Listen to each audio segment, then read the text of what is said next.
Hello, good morning friends. Today we are going to start the next topic of first chapter.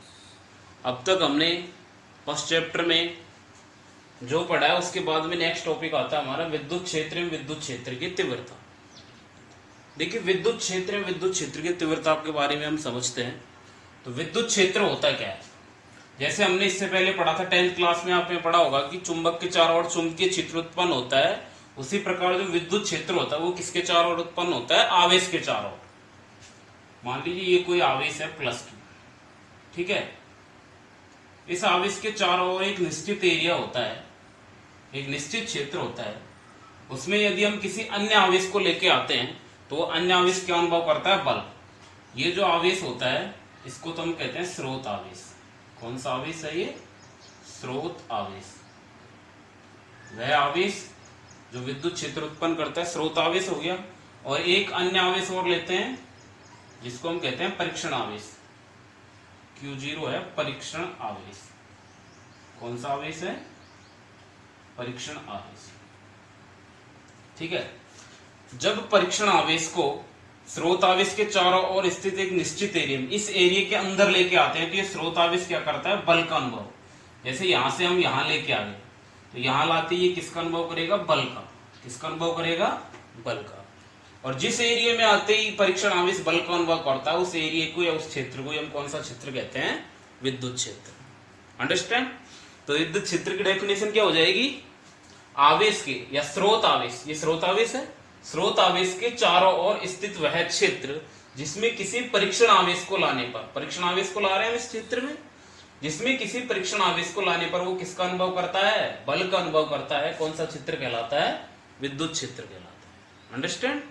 और विद्युत क्षेत्र को हम दर्शाते हैं ई से। किससे दर्शाते हैं, ई से। अंडरस्टैंड। सिंपल डेफिनेशन है। इसके बाद में हम चलते हैं विद्युत क्षेत्र की तीव्रता। अब देखिए विद्युत क्षेत्र की तीव्रता क्या होती है।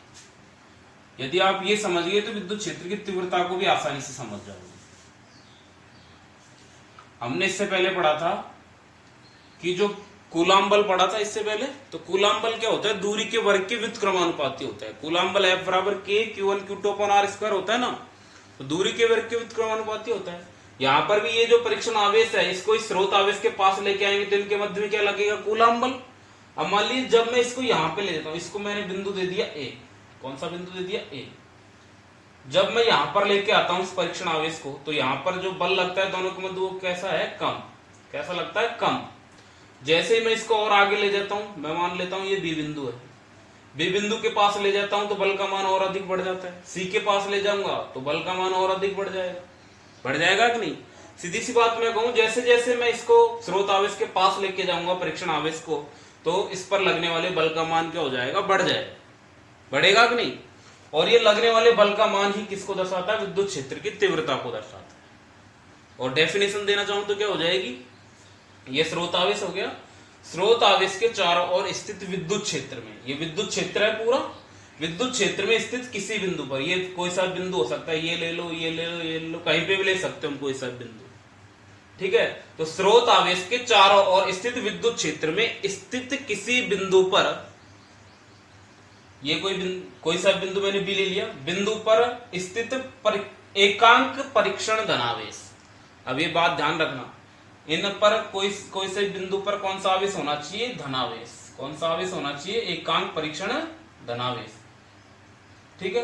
पर लगने वाला बल ही कौन सा बल कहलाता है, या क्या दर्शाता है, विद्युत क्षेत्र की तीव्रता को दर्शाता है, ठीक है।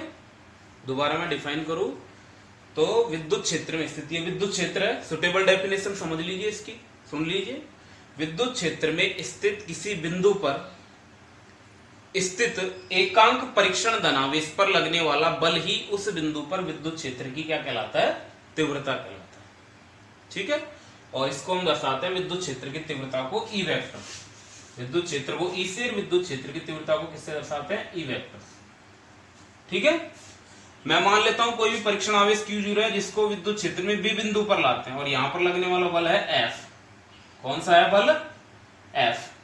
तो विद्युत क्षेत्र की तीव्रता क्या हो जाएगी, ई वेक्टर बराबर, ई वेक्टर को हम डिफाइन करेंगे तो ई वेक्टर का सूत्र हो जाएगा ई वेक्टर बराबर F vector upon Q zero. E vector का सूत्र क्या हो जाएगा, F vector upon Q zero. ये विद्युत क्षेत्र की तीव्रता का सूत्र है। ठीक है, अब इसके मात्रक की बात हो तो मात्रक क्या हो जाएगा, इसका मात्रक हो जाएगा, बल का मात्रक क्या होता है न्यूटन, और आवेश का मात्रक कूलाम, तो न्यूटन बटे कूलाम। ठीक है, फिर बात होती है विमीय सूत्र की। कौन सा सूत्र, विमीय सूत्र। विमीय सूत्र क्या होगा बताओ। देखो ऊपर है न्यूटन मतलब बल, बल का विमीय सूत्र m1 L1 T-2 बटे आवेश कूलाम का क्या होता है A1 T1। सॉल्व कर लो इसको, m1 ऐसे कैसे, L1 भी ऐसे कैसे आ जाएगा, T-2 ऊपर है, T1 नीचे, T1 ऊपर जाएगा माइनस का हो जाएगा, तो T-3 और A1 नीचे है ऊपर जाएगा माइनस का हो जाएगा A-1। ये किसका विमीय सूत्र हो गया, m1 L1 T-3 A-1 विद्युत क्षेत्र की तीव्रता का विमीय सूत्र हो गया। तो ये विमीय सूत्र आपको निकालना आना चाहिए, इंपॉर्टेंट राशि। विमीय सूत्र हमने 11th में भी पढ़ा था, आपको ध्यान हो तो, और 12th में एक नंबर का क्वेश्चन 70% के लगभग पूछ लेता है कि फलानी राशि का, फलानी भौतिक राशि का विमीय सूत्र ज्ञात कीजिए। तो विमीय सूत्र ज्ञात करना आपको आना चाहिए। यदि आपको सूत्र आता है, मात्रक आता है, तो आप आसानी से विमीय सूत्र ज्ञात कर सकते हैं। ठीक है, इसके बाद चलते हैं नेक्स्ट टॉपिक।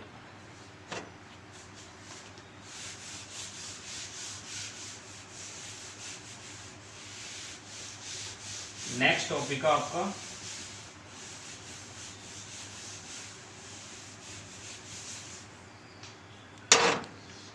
बिंदु आवेश के कारण,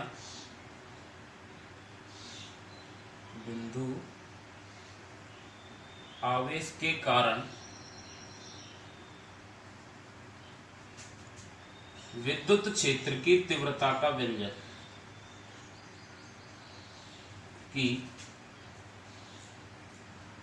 तीव्रता का व्यंजक। ठीक है, अब देखिए बिंदु आवेश के कारण विद्युत क्षेत्र की तीव्रता का व्यंजक कैसे ज्ञात करते हैं। हम एक चित्र की सहायता से ज्ञात करते हैं। ये चित्र बना देता हूं मैं। ठीक है, इस पर कोई ये प्लस क्यू आवेश, ये बिंदु O है, बिंदु O है, इस पर प्लस क्यू आवेश है, और इससे स्मॉल r दूरी पर हम कोई दूसरा आवेश लेते हैं। कितनी दूरी पर, स्मॉल r दूरी पर। ये कोई बिंदु ले लिया मैंने P, ये तो है O, और ये दूरी होगी R। ठीक है, इस पर है परीक्षण आवेश Q0, ये तो है बिंदु आवेश Q। ठीक है, और इस बिंदु आवेश के कारण परीक्षण आवेश पर जो विद्युत क्षेत्र लगता है वो है E वेक्टर, और इस पर लगने वाला बल है F वेक्टर। ठीक है, सिंपल सा चित्र, कुछ भी नहीं है। चित्रानुसार एक बिंदु आवेश है जो कि O बिंदु पर स्थित है, इससे स्मॉल r दूरी पर स्थित बिंदु P पर परीक्षण आवेश Q0 है। ठीक है, जिस पर उत्पन्न विद्युत क्षेत्र E वेक्टर और लगने वाला बल कितना है, F वेक्टर है। तो इस पर हम विद्युत क्षेत्र की तीव्रता का व्यंजक ज्ञात करेंगे। तो कूलाम का नियम पढ़ा था हमने,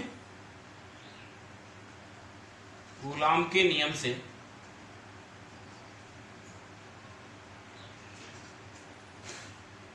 परीक्षण आवेश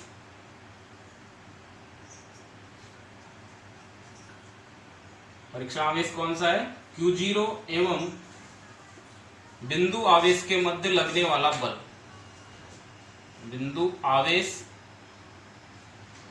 Q के मध्य लगने वाला बल क्या हो जाएगा, F वेक्टर बराबर, कूलाम बल का सूत्र क्या पढ़ा था हमने, F वेक्टर बराबर K Q1 Q2 upon R square. तो F वेक्टर बराबर K ऐसे कैसे आ जाएगा, Q1 की जगह क्या है यहाँ प्लस Q, Q2 की जगह Q0 अपॉन R स्क्वायर। सदिश रूप में लिखेंगे तो R क्या, इक्वेशन नंबर फर्स्ट। ठीक है, यहाँ तक। फिर हमने पढ़ा था विद्युत क्षेत्र की तीव्रता का व्यंजक पढ़ा था अभी, विद्युत क्षेत्र की तीव्रता